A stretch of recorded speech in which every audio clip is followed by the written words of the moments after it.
number of states. Ohio hasn't been great for her so far. Donald Trump's still running strong there. Carol? All right, Joe Johns reporting live from Washington. And while Clinton lays out her economic plan for Ohio voters today, Donald Trump will hold a roundtable discussion in Herndon, Virginia. We'll bring that to you live when it happens. But if Trump's last rally was any indication, he will keep things personal, mocking Hillary Clinton's bout with pneumonia and accusing her of cheating on Bill. She's supposed to fight all of these different things, and she can't make it 15 feet to her car. Give me a break. Give me a break.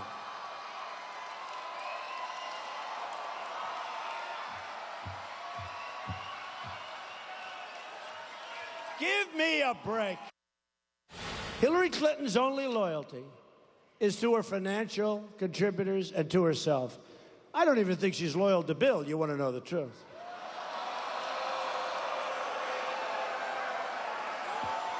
And really, folks, really, why should she be, right? All right, so let's talk about this. Larry Sabato is back, as well as Mark Matthews and Jason Johnson. Thanks to all of you. Jason, I want to start with you because you are from the great state of Ohio.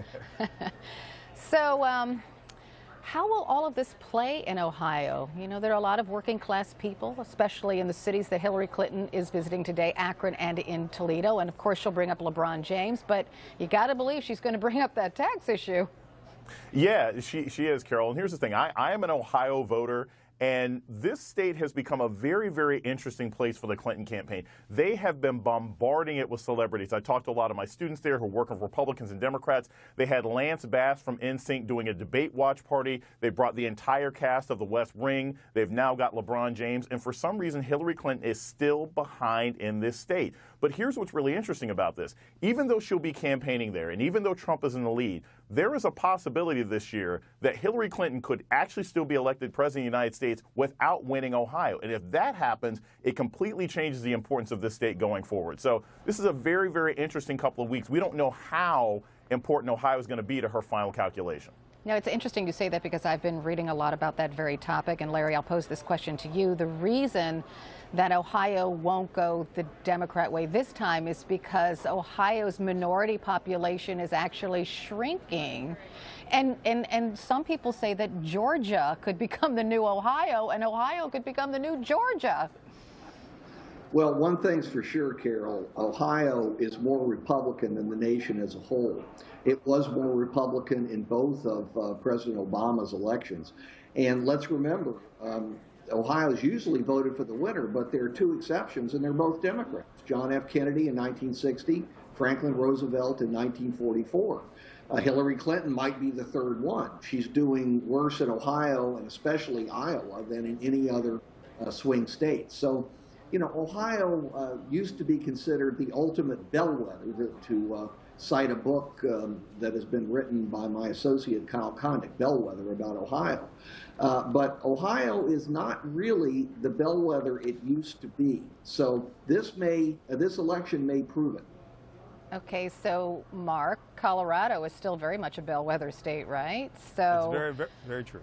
Very true. So Trump's personal attacks on Hillary Clinton, especially his attack on, you know, maybe Hillary Clinton cheated on Bill, right?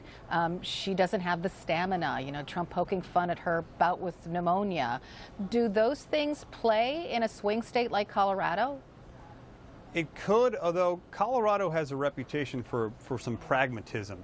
And it's been going back and forth. Barack Obama won Colorado in 2008 and again in 2012, but Republican Cory Gardner won a Senate race, a close Senate race in 2014.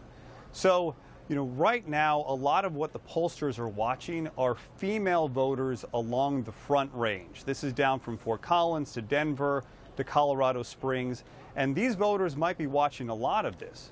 And a big question, too, is what's happening to Republican voters in the state. You know, again, the Colorado delegation was the one that led the revolt and led the coup against Donald Trump during the Republican National Convention. And whether these voters stay at home, whether they go for Donald Trump, whether or not they go for Gary Johnson, That's a big question. Like, these Republican female voters are going to be a key demographic coming up this fall. So let's talk about female voters, because Trump surrogate Rudy Giuliani came out and said something that was I didn't really know what he meant by that, but I'll let our viewers listen for themselves. He said something like Trump was a better choice than, well, I'll let our viewers hear for themselves. Here it is. Don't you think a man who has this kind of economic genius is a lot better for the United States than a woman? And the only thing she's ever produced is a lot of work for the FBI checking out her emails. So, Larry, I'm a woman, so the first thing I thought is, like, what is he saying? That a woman can't handle the economy because she's female? But I'm not sure he was quite saying that. What do you think? Well, it certainly wasn't a droid by Mayor Giuliani. And Carol, it's just one more reason, along with a long pattern of behavior by Donald Trump that was detailed by the Associated Press over the weekend in terms of Trump's dealings with women on The Apprentice. It was pretty shocking what they had in that report. This is another indication of why we apparently are headed toward a record gender gap in this presidential election. Women are very disproportionately pro-Clinton. Men are disproportionately pro-Trump. And you know, it's the women who are 52 to 53% of the electorate. You would rather win women than men. Okay, so Jason, what do you think Trump will say today in Virginia? Because that's another important state, although Hillary Clinton does lead in Virginia, but he has to win over these female voters, these minority voters in states like Virginia, like Colorado, like Nevada, right? Like Florida. So what can he say? Well, he can keep saying what he's saying, Carol, because there's a certain segment of women in America that find Trump's braggadocio and his bravado, they find it appealing. They say to themselves, well, that wouldn't be me, or they don't like Rosie O'Donnell either. So, you know, Donald Trump is not going to change what he's saying, but I will say this, and this is really important heading into the next town hall debate. All of these attacks on women, they're not going to go over well on a town hall. These attacks on Bill Clinton and Hillary's marriage, that's not going to go over well on a town hall. In a town hall, people want to talk to you about how you're going to fix their problems. If he wastes any of his time attacking Hillary Clinton, you're going to see an audible gasp in that room, and he will lose that debate worse than he did the first one. All right, I have to leave it there. Larry Sabato, Mark Matthews, Jason Johnson, many thanks. Coming up.